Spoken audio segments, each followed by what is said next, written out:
मित्रों, जय श्री हरि। आज हमारे भारत में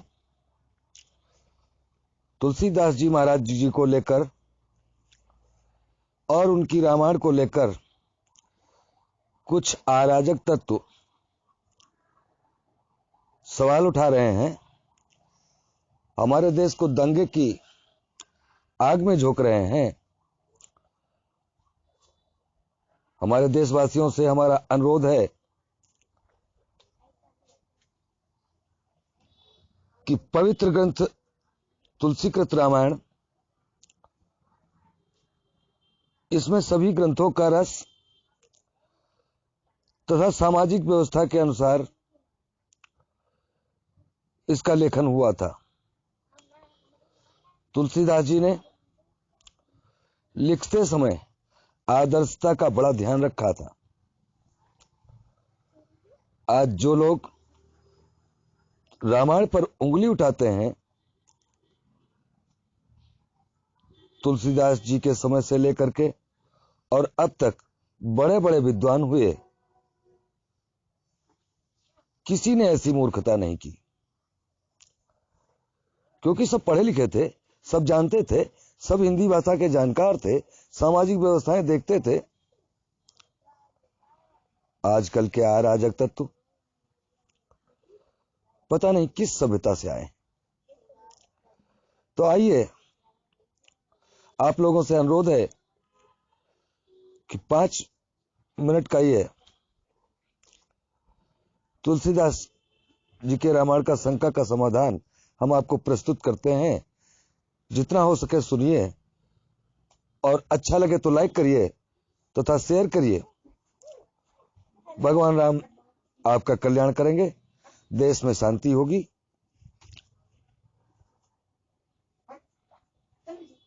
इस चौपाई पर बड़ा बवाल मचाए हुए हैं लोग।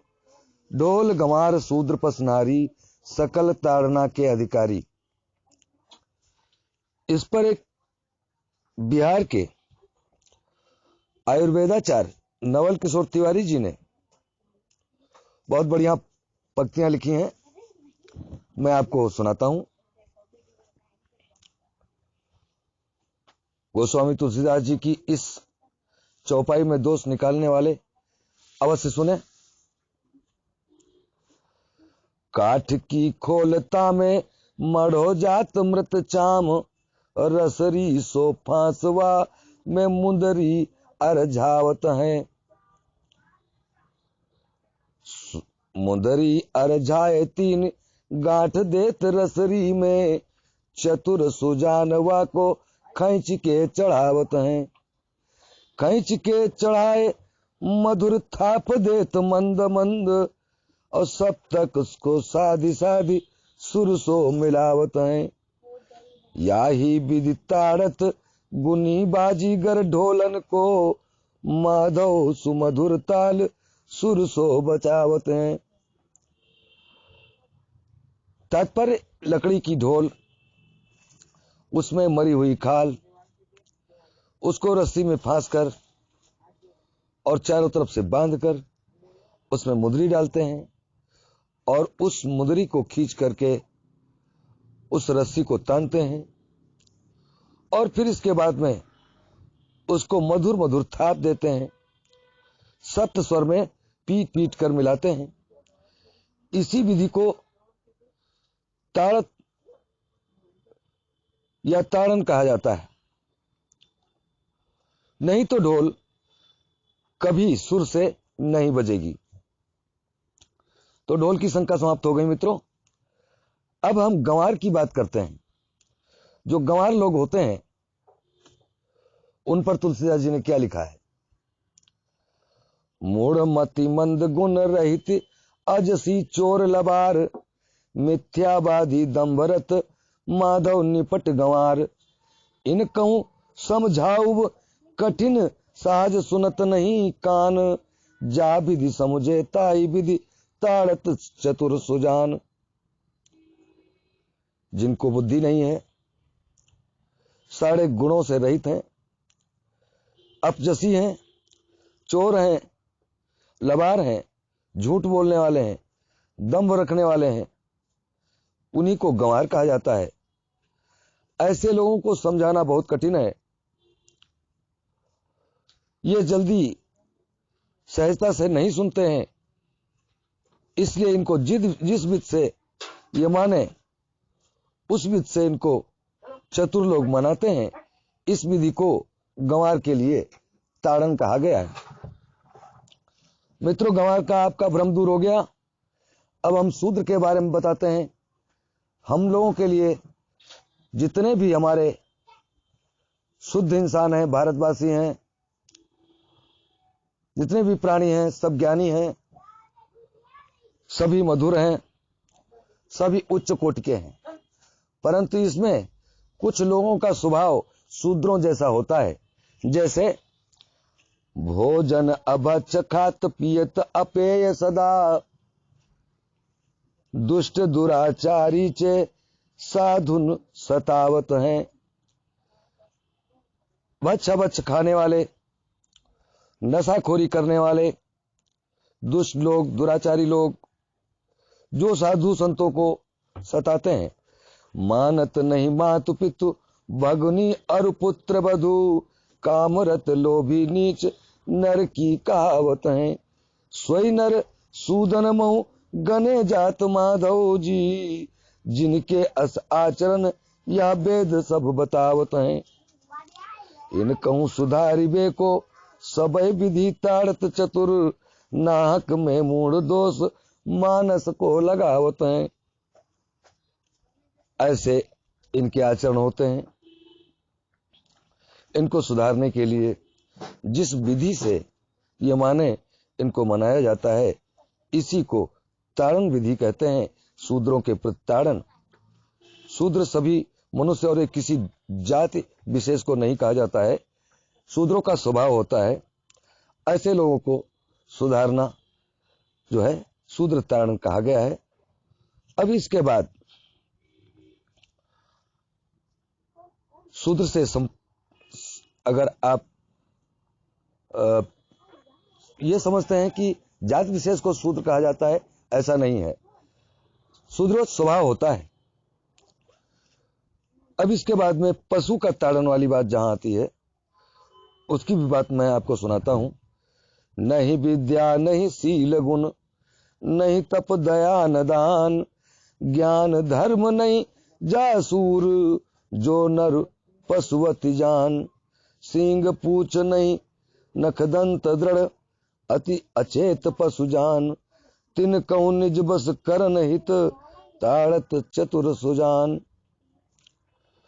जो पशुवत व्यवहार करते हैं, मारपीट करते हैं, ना तो कोई व्रत रहते हैं, ना कोई दया है उनके अंदर, ना कोई दान करते हैं, ना कोई ज्ञान है, ना किसी धर्म को मानते हैं, और जिनके मन भी पशुवत है, बिना सींग पूंछ के जानवर बन के घूमते हैं, ऐसे जानवर रूपी मनुष्यों को चतुर लोग जिस विधि से समझाते हैं उसको ताड़न कहते हैं। अब बात हमारी नारी जाति के लिए है। यह हमारी बड़ी आदरणीय और बहुत ही शक्तिशाली जाति का नाम है। परंतु इसमें जो है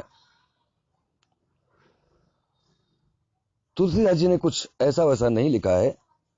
माता सीता उनकी आदर्श थी, इसलिए नारियों के प्रति कुछ ऐसा लिख ही नहीं सकते थे तुलसीदास जी। नारी सरल चित अति सहज, महिला अत्यंत सरल चित की होती हैं, बहुत ही सहज होती हैं। अतु दयालु सुकुमारी, और बहुत ही दयालु होती हैं और सुकुमारी होती हैं। निज स्वभाव बस भ्रमत हैं, माधव शुद्ध विचार। किसी किसी की अपने खुद के स्वभाव से उनकी मति भ्रम जाती है।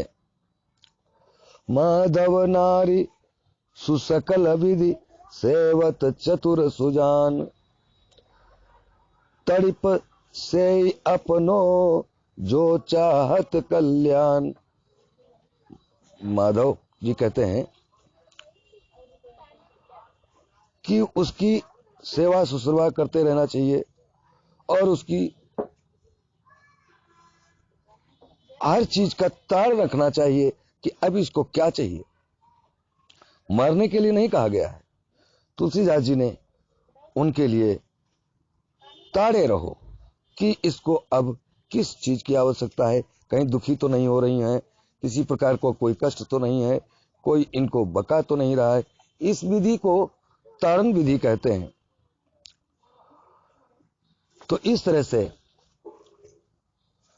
तुलसीदास जी को दोष न देते हुए अपने आप को दोष दो, क्योंकि अधूरा ज्ञान हमेशा घातक होता है। लोग तुलसीदास जी की रामायण पर पीएचडी करते हैं। जिन लोगों को भ्रम हो उन्हें से शुरू से आखिरी तक पढ़ना चाहिए। और भी चौपाई हैं उसमें, राम कथा जे सुनत अगाही, रस विशेष जाना तिन्नाही। जिनको भगवान राम की कथा सुनते हुए रामायण में आनंद नहीं आता, समझ लो उन्होंने विशेष रस का पान नहीं किया है। उन्हें अपने गुरु के शरण में जाना चाहिए, अपने बड़ों से पूछना चाहिए। जो तुलसीदास जी के जमाने से आज तक जिस पर किसी ने उंगली नहीं उठाया, आज कलयुग लोगों को हाथ जोड़कर माफी मांगना चाहिए और फिर कभी ऐसी भूल न करने की शपथ लेना चाहिए। जय श्री राम, जय श्री हरि, जय भारत, वंदे मातरम। आपका दिन शुभ हो। आप लोग सुने, देखें और शेयर करें ताकि पूरे भारत को पता चले कि तुलसीदास जी ने किस मानसिकता को लेकर के ये चीजें लिखी हैं। इसी के साथ मैं अपनी वाणी विराम देता हूं। जय श्री हरि।